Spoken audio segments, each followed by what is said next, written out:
साथ सुमित गुप्ता। अगले 20 मिनट में हम आपको 20 अहम खबरों से रूबरू करवाने वाले हैं।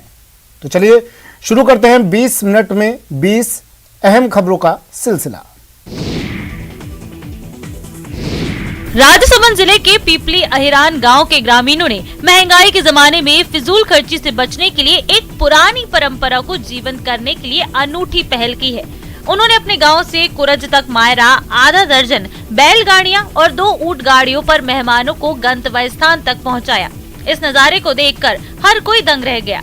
आधुनिक युग में हर आदमी अपने परिवार में सामाजिक कार्य में एक से बढ़कर एक व्यवस्था काम में लेता है, लेकिन पीपली अहिरान में शंकरलाल अहीर की पुत्री नारू देवी के पुत्र अमृत की शादी के अवसर पर शंकरलाल अहीर और उनके परिजन कुरज निवासी माधवलाल अहीर के यहाँ शादी समारोह का मायरा लेकर गए, जिसमें ऊंट गाड़ियां, बैलगाड़ियां सहित काफिले के साथ परिजन, रिश्तेदार और ग्रामीण कुरज पहुंचे, जहां मायरे के काफिले में ऊंट गाड़ी और बैलगाड़ियों को देखकर ग्रामीणों की भीड़ लग गई।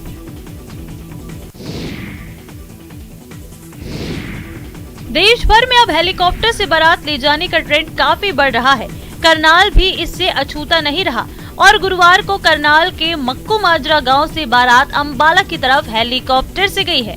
हेलीकॉप्टर से बारात लेकर रवाना हुआ दूल्हा पेशे से बिजनेसमैन है। वो अपने दादा के सपनों को साकार करने के लिए हेलीकॉप्टर से दुल्हन लेने के लिए रवाना हुआ।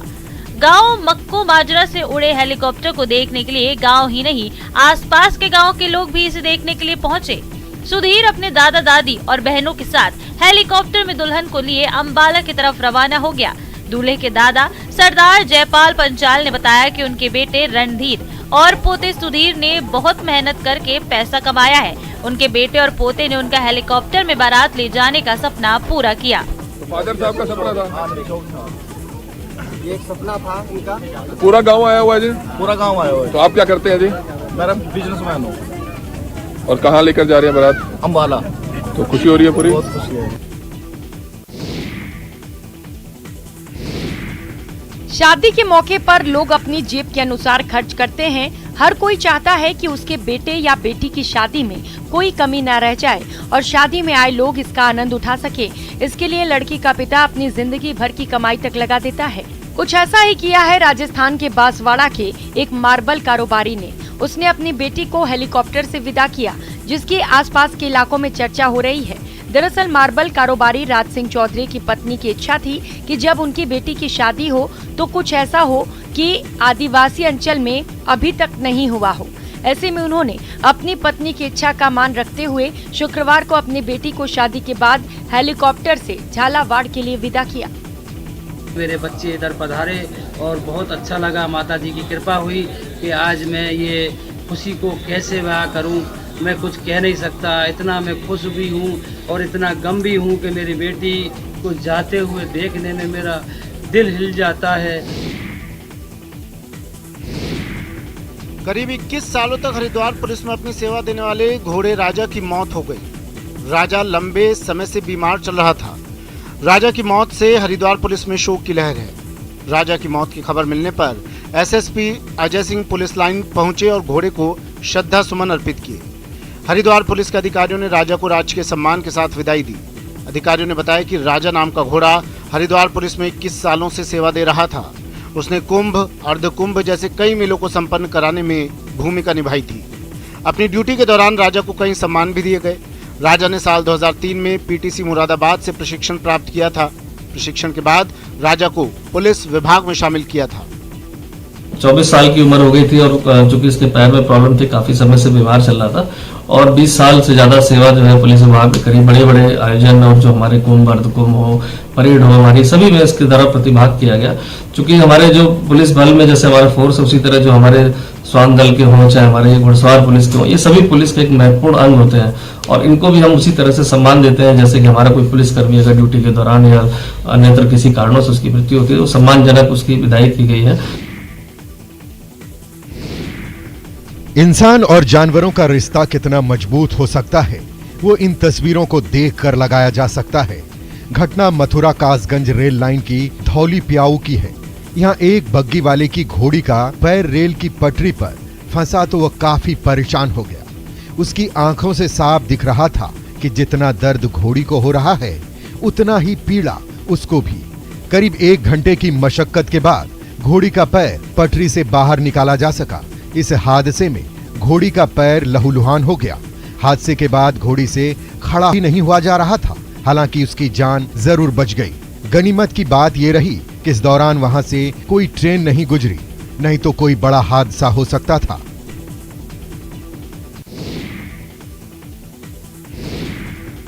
राजस्थान के उद्योगों में सबसे बड़ा हिस्सा पत्थर खनन का है। प्रदेश के विभिन्न क्षेत्रों में अलग अलग तरह का पत्थर निकाला जाता है। खदान से निकले पत्थरों को आकार देने के समय जो धूल के कण निकलते हैं, जिनका शिकार यहाँ काम करने वाला मजदूर वर्ग होता है। लगातार ऐसे धूल के कण शरीर में जाने से इंसान अस्थमा, टीबी के साथ साथ सिलिकोसिस बीमारी की चपेट में आ जाता है। इस बीमारी से पीड़ित मरीज में जो लक्षण दिखाई देते हैं वो क्षय रोग से मिलते हुए होते हैं। भरतपुर जिले में रूपबास, बयाना, कामा पहाड़ी में सर्वाधिक मरीज हैं। क्षय रोग अधिकारी डॉक्टर अविरल सिंह के मुताबिक जिले में 2018 से अप्रैल 2022 तक 13,000 रजिस्ट्रेशन हुए थे, जिनमें 3,000 सिलिकोसिस मरीजों को प्रमाण पत्र दे चुके हैं। साथ ही 636 लोगों की मौत भी हो चुकी है। वहीं अप्रैल से अक्टूबर तक 385 मरीज हैं। साथ ही 98 केस पेंडिंग और 155 होल्ड पर हैं। आपको बता दें कि सिलिका युक्त धूल में लगातार सांस लेने से फेफड़ों में होने वाली बीमारी को सिलिकोसिस कहा जाता है। इसमें मरीज के फेफड़े खराब होने के साथ ही व्यक्ति की सांस फूलने लगती है। इसके चलते फेफड़ों की कार्य क्षमता कमजोर हो जाती है। इस बीमारी का कोई सटीक इलाज मौजूद नहीं है, लेकिन लक्षण को कम करने के लिए कुछ निम्न उपचार किए जा सकते हैं। यदि किसी व्यक्ति को किसी तरह का लक्षण नजर आता है तो चिकित्सक की सलाह से उपचार करवाएं।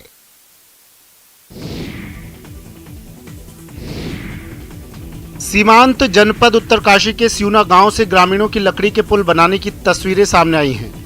यहां ग्रामीण भागीरथी नदी का जलस्तर कम होते ही अपनी समस्याओं को कम करने के लिए पुल बनाने में जुटे हुए हैं। सियूना गांव के लिए आज तक शासन प्रशासन एक अदद पुल का निर्माण नहीं कर पाया है।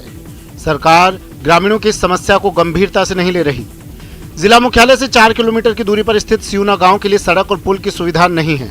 इसी कारण ग्रामीणों को मजबूरन भागीरथी नदी पर खुद पत्थर, बल्लियों और लकड़ियों की मदद से अस्थायी पुलिया का निर्माण करना पड़ रहा है। गांव के बच्चों से लेकर बुजुर्ग तक पुल बनाने में जुटे हुए हैं। आपको बता दें कि सरकारी अनदेखी के चलते पहाड़ के कई ऐसे गांव हैं जहां लोग रोजाना ऐसे ही अस्थायी पुलों पर चलकर अपनी जान जोखिम में डालकर नदियों की उफनती धारा को पार करते हैं।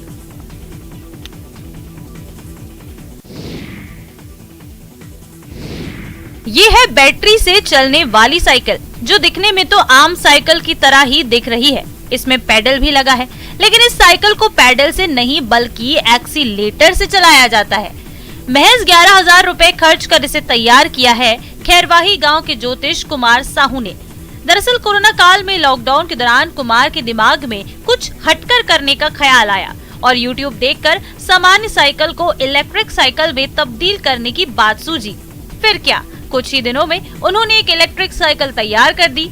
शुरुआत में उनके प्रयास को देखकर घर वाले भी उन्हें रोकने लगे, लेकिन वो पीछे नहीं हटे। पहले तो इलेक्ट्रिक साइकिल केवल 3 किलोमीटर ही चल पाई और उसमें लगी बैटरी खराब हो गई। लेकिन कुमार ने हार नहीं मानी और फिर दूसरी बैटरी लगाकर अपने हुनर को साकार किया। आज उनकी इलेक्ट्रिक साइकिल एक बार चार्ज करने पर 16 किलोमीटर चलती है। इलेक्ट्रिक साइकिल की खास बात यह है कि उसमें अपने मोबाइल को भी चार्ज किया जा सकता है और अगर उसकी बैटरी की चार्जिंग कहीं खत्म हो जाती है तो पैडल के सहारे मंजिल तक पहुंचा जा सकता है।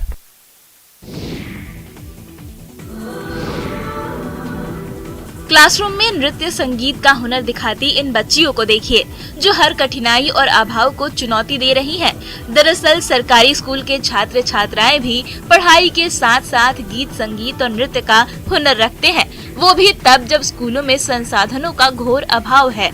पटना के बालक मध्य विद्यालय यारपुर में कुछ ऐसा ही नजारा क्लासरूम में देखने को मिलता है, जहां बच्चे भले ही इस ठंड में फर्श पर बैठकर पढ़ाई करने को मजबूर हैं, लेकिन जज्बा ऐसा कि वैसी परिस्थितियों में भी पढ़ाई के साथ बच्चे गीत संगीत और नृत्य में बेहतर प्रदर्शन कर रहे हैं।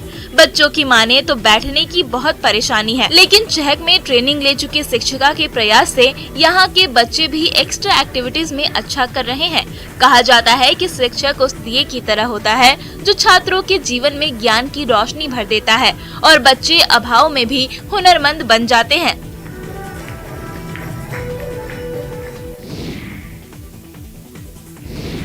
द्वादश ज्योतिर्लिंग में से एक बाबा बैद्यनाथ के अजब अनोखे भक्तों की लंबी फेहरिस्त है। सुल्तानगंज से पवित्र उत्तर वाहिनी गंगा जल लेकर पैदल डाक कांवर दंड प्रणाम सहित अन्य विधि से बाबा बैद्यनाथ को जल अर्पण करने वाले भक्तों के कई रूप कांवरिया पथ में देखने को मिलते हैं। ऐसे ही एक भक्त हैं उत्तर प्रदेश के बलिया जिला अंतर्गत रोसड़ा गांव निवासी महादेव भक्त सह बिच्छू बम से मशहूर अशोक गिरी उर्फ मनु सोनी। उनकी अनोखी संकल्प यात्रा को देख लोगों की आस्था महादेव के प्रति और मजबूत हो जाती है। दरअसल कांवरिया श्रद्धालु सावन पूर्णिमा को सुल्तानगंज से जल लेकर बाबा धाम जाने के दौरान हाथ के भरोसे उल्टा चलकर बाबा धाम की यात्रा कर रहे हैं। उनकी इस अनोखी यात्रा को देखने के लिए आसपास सहित कांवरिया पथ किनारे बसने वाले भक्तों की भीड़ जुट जाती है। बिच्छू बम ने बताया कि वो भोलेनाथ के श्रृंगार में कुंडल का स्थान पाने के लिए उल्टा चलकर बाबा धाम जा रहे हैं।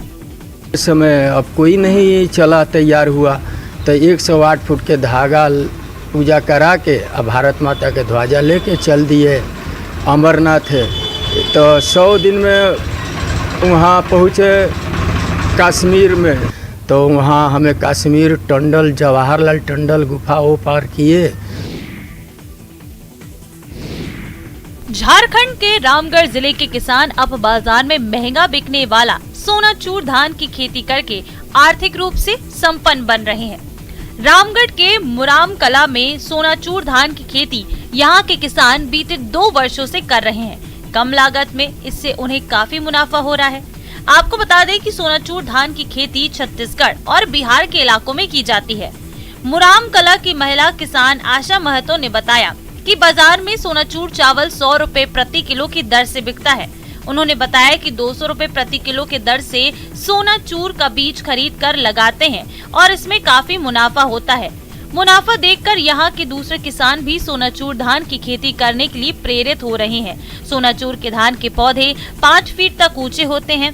सोनाचूर धान तैयार होने पर खेतों में काफी मनमोहक खुशबू बिखेरता है। सोनाचूर का चावल खाने में स्वादिष्ट होने के साथ ही पौष्टिक भी होता है।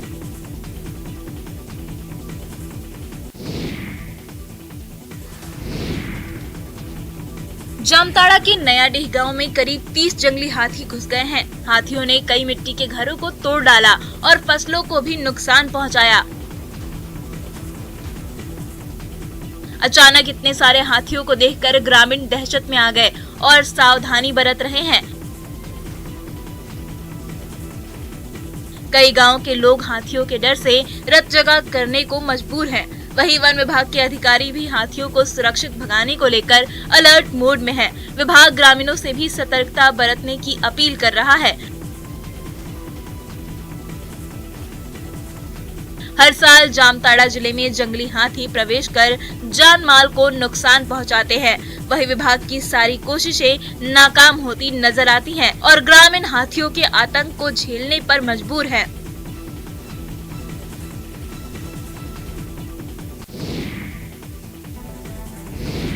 छत्तीसगढ़ के कई जिलों में जंगली हाथी इन दिनों कहर बरपा रहे हैं। हाथियों ने जहां गुरुवार को पिंडरा में एक महिला की जान ले ली थी, वहीं इसके अगले ही दिन यानी शुक्रवार को गरियाबंद में बुजुर्ग किसान पर हमला कर दिया। इस हमले में किसान की मौत हो गई। ये घटना सीता नदी टाइगर रिजर्व के सिरगांव खल्लारी क्षेत्र की है। मृतक के परिजन को वन विभाग की तरफ से 25,000 रुपए की सहायता राशि दी गई है। यहाँ 32 हाथियों का झुंड तबाही मचा रहा है। हाथियों के द्वारा लगातार किए जा रहे हमले से लोग दहशत में आ गए हैं। पिंडरा में मरवाही के दानी कुंडी वन परिक्षेत्र में हाथियों का झुंड अभी मौजूद है। ग्रामीण बताते हैं कि हाथी यहाँ से अलग अलग झुंडों में बट गए हैं, जो रिहायशी इलाकों का रुख कर चुके हैं। वे लगातार हमला कर रहे हैं। इधर दानी कुंडी धान खरीदी केंद्र को लेकर भी चिंता बढ़ गई है। अगर हाथी यहां घुस जाते हैं तो काफी क्षति हो सकती है। हाथी प्रभावित गांवों में अलर्ट जारी किया गया।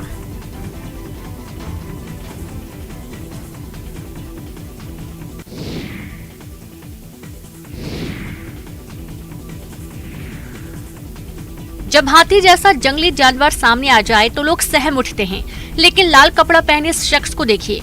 हाथियों के झुंड को ललकार रहा है, हाथ में डंडा है और गजराज को डरा रहा है। हाथी मदमस्त है, लेकिन वो शख्स बार बार हाथियों को डराने की कोशिश कर रहा है और इस बीच बौखला एक हाथी ने उसे खदेड़ा भी, जिसके बाद वो शख्स भागना शुरू कर देता है। गनीमत रही कि गजराज का मूड बदल गया और उसने पीछा करना छोड़ दिया, तब जाकर युवक की जान बची। असम पुलिस ने उस शख्स को गिरफ्तार किया है। युवक की इस कोशिश में युवक की जान भी जा सकती थी, क्योंकि जंगली हाथी जब गुस्से में आ जाते हैं तो फिर वो इंसान हो चाहे जानवर, किसी को भी नहीं बख्शते। ऐसे में इस युवक को ये नादानी काफी भारी पड़ सकती है।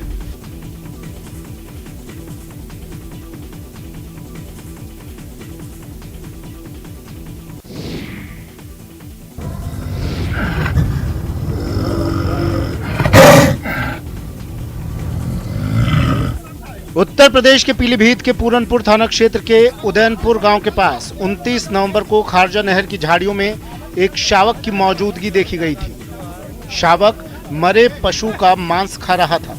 किसी ने इसका वीडियो भी बनाया था। वीडियो का संज्ञान आने के बाद वन विभाग के अफसर गंभीर हुए। मौका मुआयना कर शावक की स्थिति को परखा गया। आसपास बाघिन की मौजूदगी की आशंका जताकर खोजबीन की गई, लेकिन इसकी मौजूदगी का कोई सबूत नहीं मिला। बाद में सामाजिक वानिकी टाइगर रिजर्व के अलावा WTI की टीम भी लगातार शावक की गतिविधियों पर नजर बनाए थे। शावक ने नहर के आसपास अपना डेरा जमाया था।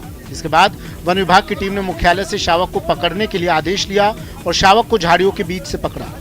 शावक लगभग 8 महीने का बताया जा रहा है, जो अपनी मां से किसी तरीके से बिछड़ गया और अकेला ही झाड़ियों में अपना समय काट रहा था। बताया जा रहा है कि शावक का रेस्क्यू न किया जाता तो शावक की मौत भी हो सकती थी, क्योंकि शावक अपनी मां के साथ तकरीबन 2.5 साल तक रहता है।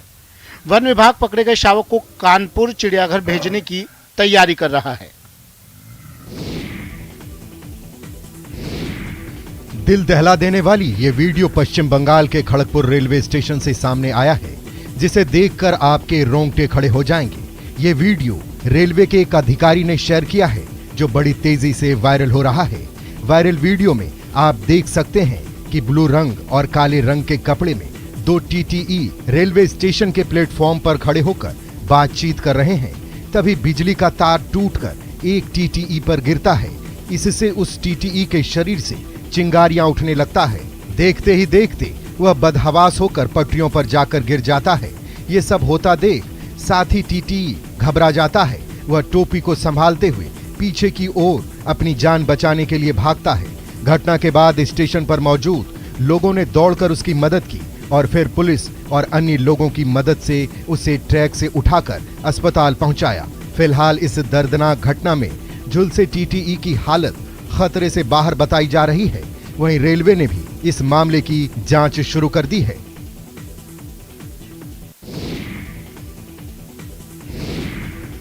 बारा शहर में खस्ता हाल हो चुकी बाराकोटा सिटी 4 लेन की अब लंबे समय के बाद सुध ली जा रही है, लेकिन यहाँ चल रहे सड़क निर्माण के काम की धीमी गति से लोग खासे परेशान हो चले हैं। करीब 16 करोड़ की लागत से बनने वाली सड़क के निर्माण पर ढिलाई बरती जा रही है। एक लेन में चल रहा काम बड़ी ही धीमी रफ्तार से किया जा रहा है, जबकि जिसका निर्माण हो चुका है उस सड़क को भी बंद रखा गया है। इससे सड़क पर जगह जगह जाम लग रहा है। यहाँ सड़क से दिन भर धूल उड़ती रहती है, जिससे राहगीर परेशान हो रहे हैं। साथ ही दुकानदार भी खासे परेशान हैं। आसपास रहने वाले लोगों के स्वास्थ्य पर भी धूल के चलते सांस लेने में तकलीफ के मामले सामने आ रहे हैं। यहाँ काम कर रही कंपनी द्वारा न तो धूल भरी सड़क पर पानी का छिड़काव किया जा रहा है, न ही कोई डायवर्जन के संकेतक बोर्ड लगाए गए हैं। ऐसे में अब लोगों को न जाने कब तक ये परेशानी उठानी पड़ सकती है। बहुत परेशानी हो रही है। दुकानदारों के, आसपास रहने वालों के स्वास्थ्य पर विपरीत प्रभाव पड़ रहा है। न तो ये पानी का छिड़काव कर रहे हैं और बिल्कुल काम धीमी गति से चल रहा है। इसकी वजह से जनता परेशान है। बेरोजगार युवाओं ने शुक्रवार को अपनी समस्याओं को लेकर राज्य कर्मचारी चयन बोर्ड का घेराव कर प्रदर्शन किया। बेरोजगारों ने सूचना सहायक, अध्यापक भर्ती परीक्षा की विज्ञप्ति और परीक्षा तिथि जारी करवाने, सूचना सहायक, अध्यापक भर्ती लेवल में पद बढ़वाने और प्रयोगशाला सहायक, पशुधन सहायक, जलधारी, मोटर वाहन उप निरीक्षक सहित बोर्ड की अन्य भर्तियों की मांगों को लेकर प्रदर्शन किया। इसके साथ ही उन्होंने राज्य कर्मचारी चयन बोर्ड चेयरमैन हरिप्रसाद शर्मा को ज्ञापन सौंपा। ज्ञापन देने के दौरान बेरोजगार और बोर्ड चेयरमैन के बीच वार्ता हुई, जिसमें चेयरमैन ने आश्वासन दिया कि पहले जल्द से जल्द अध्यापक भर्ती की विज्ञप्ति और परीक्षा तिथि जारी होगी, उसके बाद सूचना सहायक भर्ती की विज्ञप्ति जारी होगी। अन्य भर्तियों के मामलों का भी जल्द से जल्द निस्तारण करने का आश्वासन दिया है। बेरोजगारों का कहना है कि जब तक सरकार अध्यापक भर्ती लेवल 2 में और सूचना सहायक भर्ती में पद बढ़ाने की मांग को पूरा नहीं करती, तब तक संघर्ष जारी रहेगा।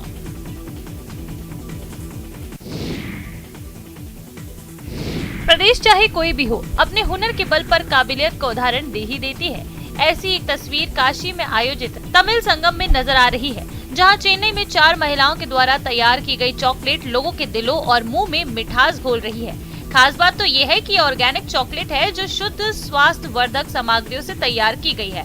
चॉकलेट गुलाब, गाजर, बादाम, बूंदी, मसाला चाय जैसे अनोखे फ्लेवर्स में भी उपलब्ध है।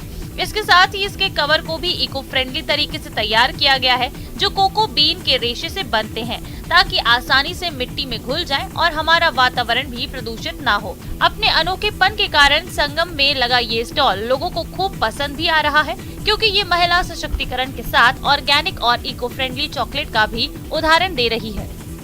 तो ये चॉकलेट एक तरह से ये हैंडमेड चॉकलेट है, और वहाँ पे अगर आप इसकी बात करें, ये प्योर ऑर्गेनिक चॉकलेट है। तो इसके डिफरेंट फ्लेवर्स हैं जो कि यहाँ हम लोग डिस्प्ले कर रहे हैं। इस चॉकलेट का सबसे बड़ा खासियत ये है कि ये इको फ्रेंडली पहली बात है। अब तक आपने कैदियों को जेलों में देखा होगा, लेकिन कोटा में सेंट्रल जेल के पास एक ऐसा पेट्रोल पंप तैयार हो रहा है जहां कैदी ही पेट्रोल और डीजल भरते नजर आएंगे। शहर के मुख्य 12 रोड पर स्थित सेंट्रल जेल के पास इंडियन ऑयल कॉरपोरेशन के खर्च पर ये पेट्रोल पंप तैयार हो रहा है। चंद दिनों बाद ही ये पेट्रोल पंप तैयार हो जाएगा और यहाँ डीजल और पेट्रोल की बिक्री उपलब्ध होने लगेगी। यहाँ से होने वाली आय का इस्तेमाल जेल और कैदियों के हित में लिया जाएगा। पेट्रोल पंप खोलने से जहां एक तरफ बेशकीमती जमीन का उपयोग होने से जेल प्रशासन को इसका फायदा मिलेगा, तो वहीं कैदियों के भी जीवन स्तर को सुधारने के लिए ये एक अनूठी पहल होगी। बनाया जाना प्रस्तावित है, जो कि बंदी कुलाशेर बंदी के बंदी द्वारा संचालित किया जाएगा। उसका भी प्रोसेस में शीघ्र ही पेट्रोल पंप का भी निर्माण किया जाएगा इस जेल में। तो यहाँ पे 2 चिकित्सकों की सेवाएं हैं जो हमारे द्वारा ली जाती है बंदियों के लिए।